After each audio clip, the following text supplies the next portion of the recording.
everyone. I'm Rochelle Chernowski. This is Shell Point Today for Monday, May 6th. On today's show, we travel to West Africa, where children are the focus of this month's global outreach event. We'll also discuss aquatic exercise and how working out in the pool can do wonders for rehabilitation and overall health. But first, we want to make sure your schedule is clear tonight for a free concert. The Cape Chorale is a group of men who love to sing the harmonies of barbershop. Ranging in age from 18 to 85, this group of about 35 men perform all throughout the Cape Coral area and are looking forward to bringing their vocal harmonies to the Shell Point stage. The Cape Chorale performs tonight at 7:15 p.m. in the church auditorium. It's a free concert and all are welcome. Also today, we begin the new summer semester of the Academy of Lifelong Learning. Hopefully you've perused the Academy catalog to find the classes, events, and on-the-go trips that suit your fancy. Just today, look at what we're offering in the Academy. The AARP Driver Safety class meets this morning in the Grand Cypress Room, teaching the rules of the road and also giving people a discount on their car insurance. This morning is also the first meeting of the Anatomy of Words group. If you like exploring the meaning of quirky words and the history behind our English language, then you'll love the weekly discussions at the Anatomy of Words group.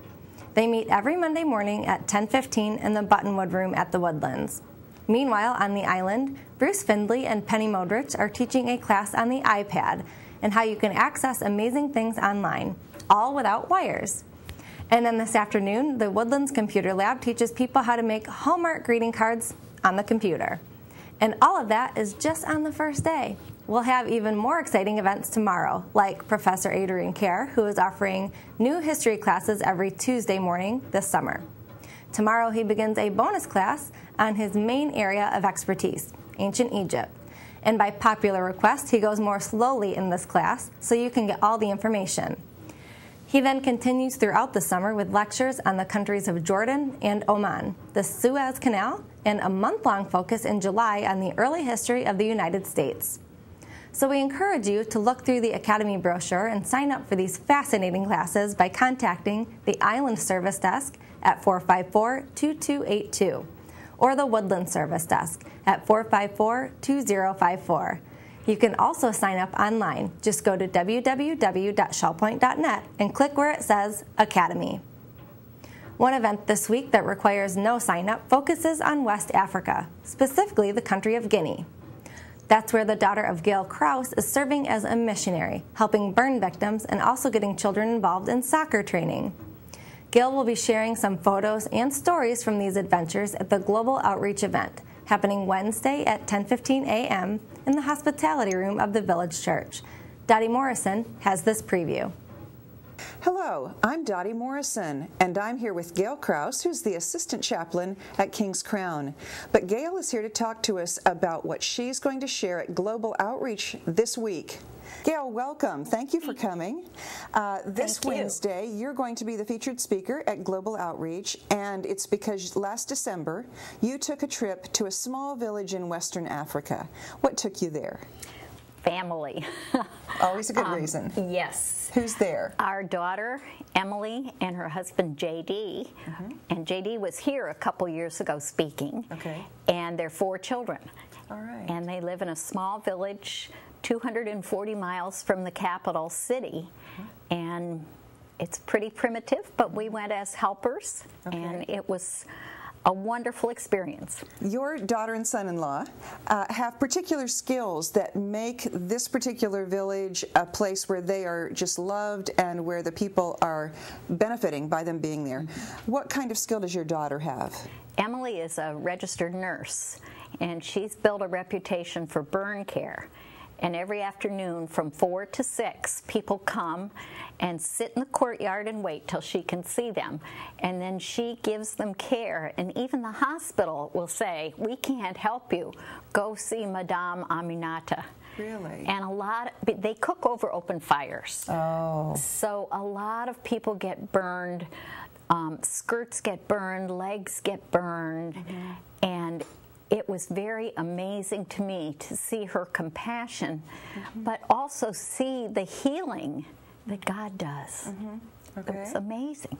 That's wonderful. Now, is your son-in-law also in the medical profession? No, he is not. He's a soccer coach. Really? He has accreditation at a semi-pro level, and he has coached soccer over there at all levels, including women, and he was approached to set up a soccer academy. And so he purchased property with a soccer organization, and they have built huts. And while we were there, a team came from Ohio to grade the land, and the whole country is wild about soccer. Yes. So this is well accepted, and all the people in all the little villages around the soccer center that they call Victory Center came one day when we were there, and they all wanted to see it.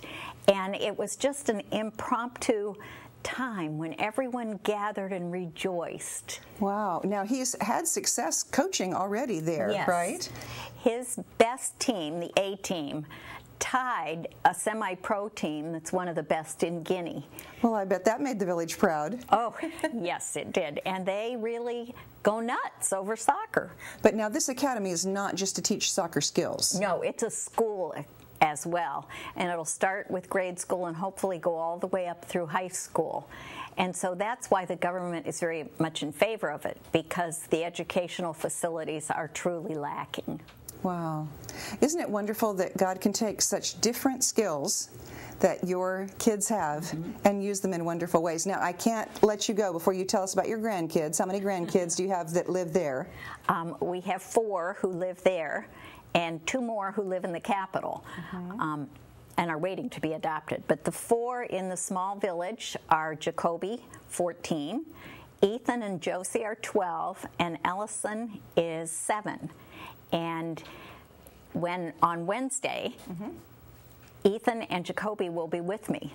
They're not speaking, but they want to come. And I bet there'll be some questions people have for them. I would think so. I would think so. And we haven't even touched on the things you and your husband did, but I know that you had a special time there, and we're really looking forward on Wednesday to hearing more about what your kids are doing and your grandkids, and also about how this trip really had an impact on you and your husband and what you were able to offer. So we hope all of you will come at 10:15 this Wednesday to hear Gail talk about her time in this small West African town. And if you'll come a little bit early, you can have some snacks and see your friends, and we hope to see all of you there. We want to make sure you know about a special guest coming to Shell Point this Thursday, Dr. Bruce Becker. Not only is he the son of Erhard Becker of King's Crown, but he is an expert in aquatic exercise, and for 30 years has researched the effects of aquatic therapy and exercise on the human body.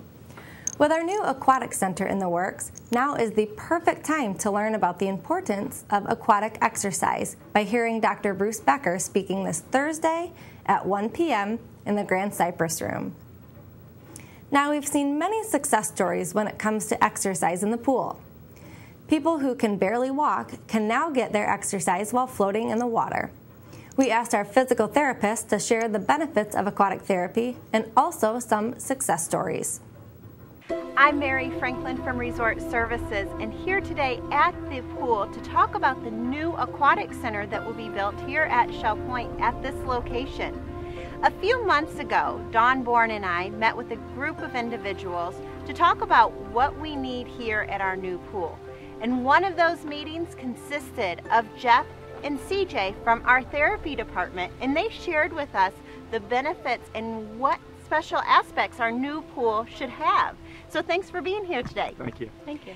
Jeff, what does water therapy mean to you in your everyday job? We've had several residents who had knee replacements, difficulty getting the range of motion that they needed on land. With the therapeutic temperature and the water, we're able to do different exercises that we were unable to do on land.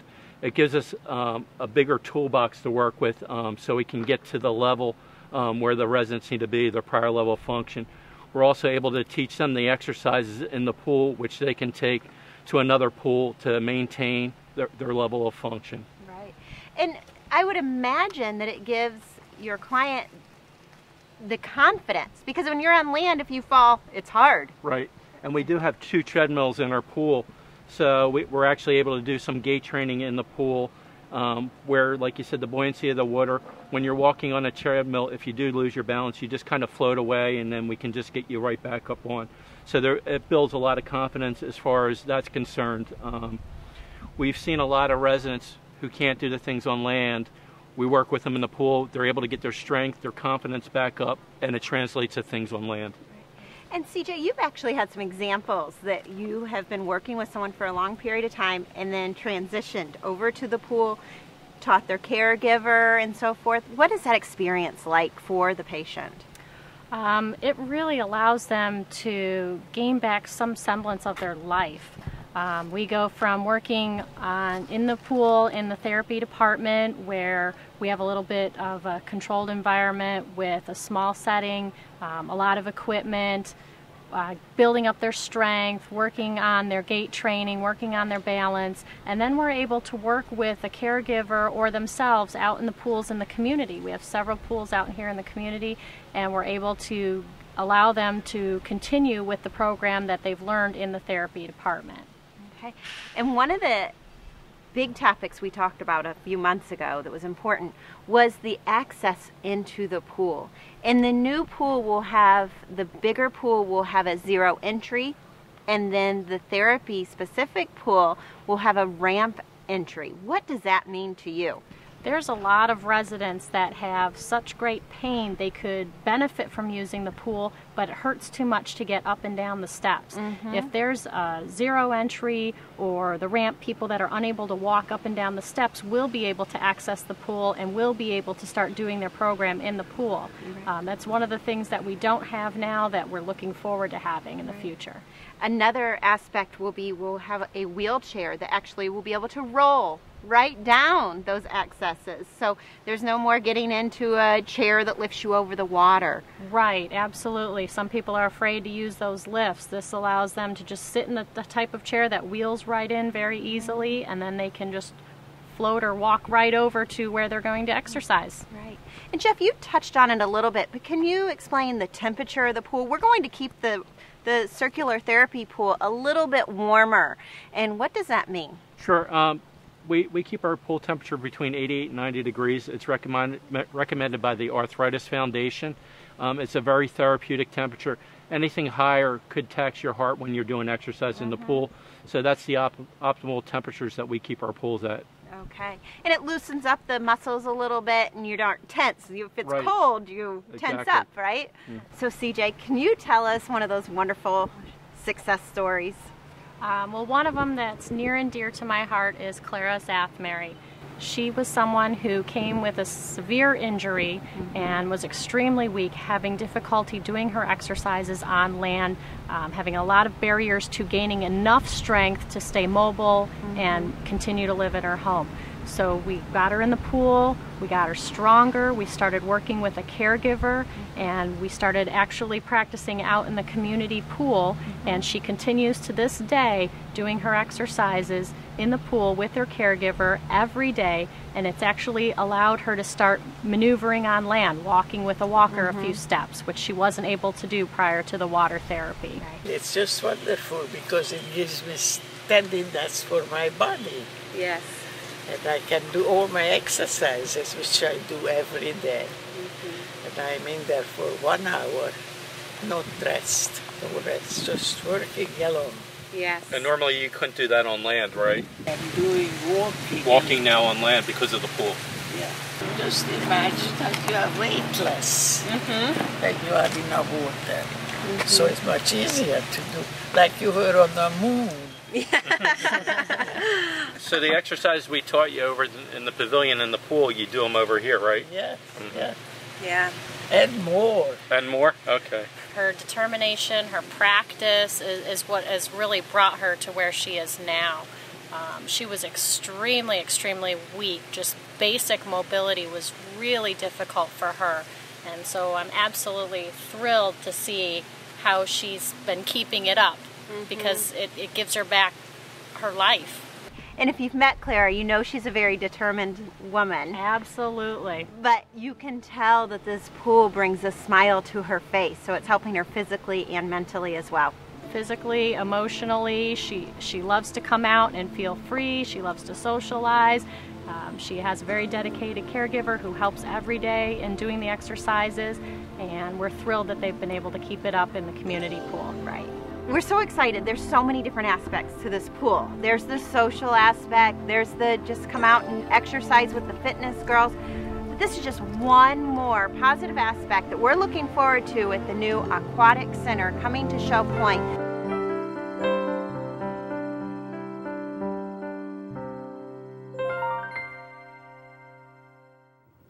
One other aspect of the Aquatic Center they didn't mention is the chlorine in the water. There won't be any. These pools will be saline filtered, which means that the water won't bleach your hair or leave you smelling like chemicals. Never been to a saline filtered pool? Well, we're offering you the chance to try it for yourself. Resort Services is offering a trip to the Naples YMCA, where you can experience the saline filtered pool. Do all the floating, swimming, or lounging you like, and join us for Royal Scoop ice cream on the way home. This trip happens Wednesday, May 22nd, so sign up at the service desk today. For now, it's time for a preview of this week's Channel 13 radio program, Listening to the Words. Love. That's what we all can celebrate on Mother's Day. Love is our common ground. And that's the theme of one of the pieces on Listening to the Words this week. Also, Mother Night by Jane Kennedy of Shell Point. And another one of Shell Pointer Howard Silverman's phone calls from his mother. Some other titles on this program: Mother's Day Rush by Jeannie Ezel, and Mothers and Daughters Ought to Be Friends by Nicholas Gordon. The program runs through May 12th, Mother's Day.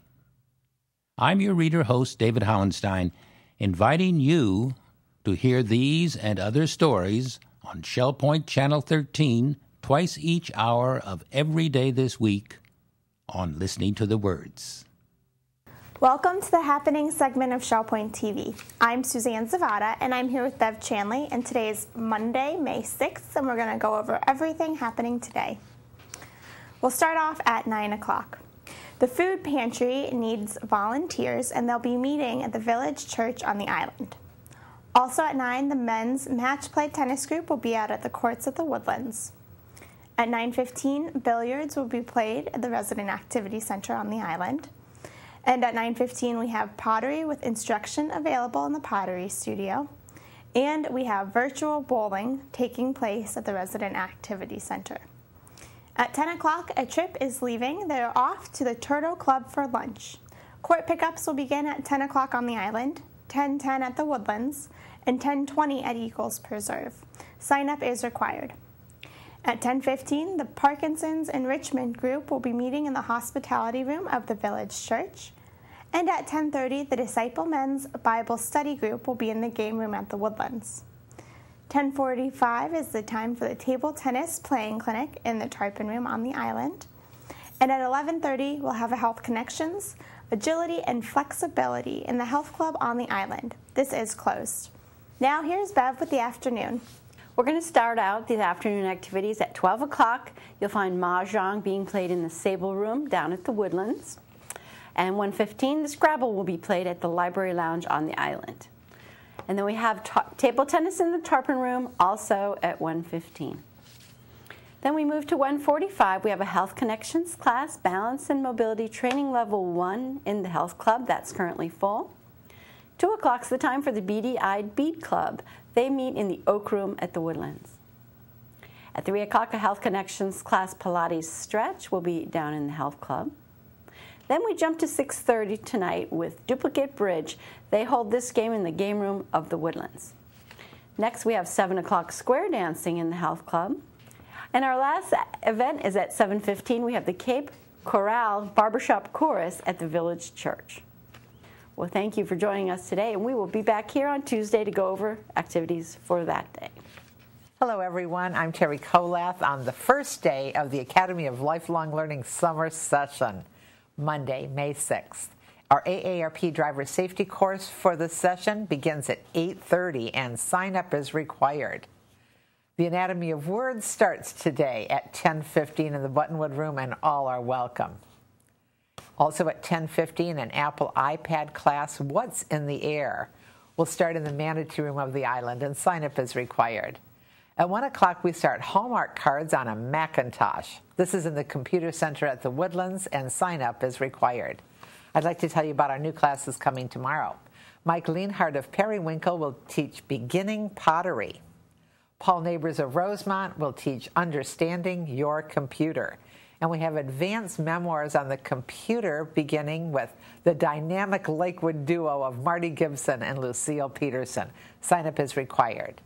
The History of Ancient Egypt, Session 4, will be presented by Professor Adrian Kerr. Professor Kerr was encouraged last semester to stretch out his Egypt class a little bit, take a little more time, so he has added Session 4 and Session 5. We also have smartphones on the Apple iPhone, beginning with Bruce Findlay of Sundial. And finally, we are going to have Coffee with a Neighbor, Patagonia. Dr. Gerald Langberg is ready now, and he is going to present Patagonia. A ticket is required. Menus for Monday. In the Crystal Room, the Crystal Platter is beef lasagna with breadsticks and cauliflower. The dinner special is home cooking night for $9.95, and the soup is Senate bean. In the Island Cafe for lunch, enjoy a barbecue chicken sandwich with a side salad for $6.95. For dinner, you can have grilled tilapia with orange coconut rice pilaf and fresh fruit for $7.95. And the Palm Grill is closed on Mondays. All menus are available 24 hours a day at www.shellpoint.net. Hi, welcome to the Village Church Connections. I'm Andy Hawkins, Senior Pastor of the Village Church, and I'm here to recount a wonderful occasion that we had just last week when we engaged in our own Shell Point community's version of the National Day of Prayer. It was interesting. This is the first year I've been here in Fort Myers to participated in the National Day of Prayer, and the community of Fort Myers had its own prayer breakfast, which I was able to attend, and it was an exciting time. Eric Metaxas was an outstanding speaker, and I trust that if you weren't able to be there, perhaps there'll be some recording of that. But then we came back here to the Village Church and had a community-wide time of prayer to celebrate the National Day of Prayer. And I think that was an important dimension of our day, because not only was it important to hear a speaker in the morning speak about prayer, it was even more important that our community come together, not just Village Church people, but community people, to share an opportunity to pray for our nation and for our communities. And various dimensions of our communities were also in view as we continued to pray during that particular hour. We had a number of people, not only some employees, but also some residents who participated. We had, for instance, Peter Dice and Terry Kolath and Lynn Schneider, who are certainly members of our Shell Point management team. We also had Don Stainhook, who was the chaplain for the employees participating. And we also had a number of residents who were involved in it as well. Jerry Ingalls, who's the president of the Residents Council, and then also Fred Henry and Dick Armstrong, Peter Nanfelt, and those kinds of folks also were well represented the community itself. And so we were able to participate in ways that addressed a number of different issues. We certainly had an opportunity to read Scripture and then have some good times of singing some music that involved some patriotic hymns and things like that. But most importantly, what we did on that particular day is identified a number of sort of centers of influence in our culture that the people of God really are concerned to pray for. So, for instance, we not only prayed for the church in America, not just our church, but churches all across the land. We prayed for the family. We prayed for education. We prayed for the military. We prayed for government. We prayed for even the business community. All of those different centers of influence are important dimensions of our culture, and we even prayed for the media. As you might be aware, the media has extraordinary influence and importance in our culture in this day and age, particularly in an age of technology. And so we wanted to identify identify all of those aspects of our culture and our society and seek God's blessing in each of those kinds of areas. We recognize that we are in a nation that has a strong Judeo-Christian heritage, and that we've been a blessed nation largely as a result of having those kinds of values in our background and in our heritage. And we certainly desire that those values continue in the future. And perhaps it means some repentance on our part, and we prayed in that direction as well. And we also prayed that God would be the one who influences each of those centers of influence in general in our culture. And so it was a wonderful day. This is the first ever opportunity that we've had as a Shell Point community to together experience this kind of National Day of Prayer together. And we hope that it's the first of many years to come in which we'll focus on praying for our nation and for our community along these lines. And so hopefully you were able to get a chance to experience that with us, but if not, perhaps you'll have an opportunity to do that once again in the future. But in the meantime, please pray for our nation, because certainly we need the influence that only God can provide for a nation that really desires to be blessed. Well, it's good to have you with us today in the Village Church Connections. God bless each and every one of you during this season. We're glad you joined us for today's show. Tune in tomorrow as we hear from Pavilion Concierges, auxiliary volunteers who can do just about anything. We'll also travel to the top floor of Lakewood from the outside. Ride along with firefighters as they test a new ladder truck right here at Shell Point. Until then, this is Shell Point Today for Monday, May 6th. I'm Rochelle Chernowski. From all of us here at Shell Point TV, we hope you have a great day, and we'll see you again tomorrow.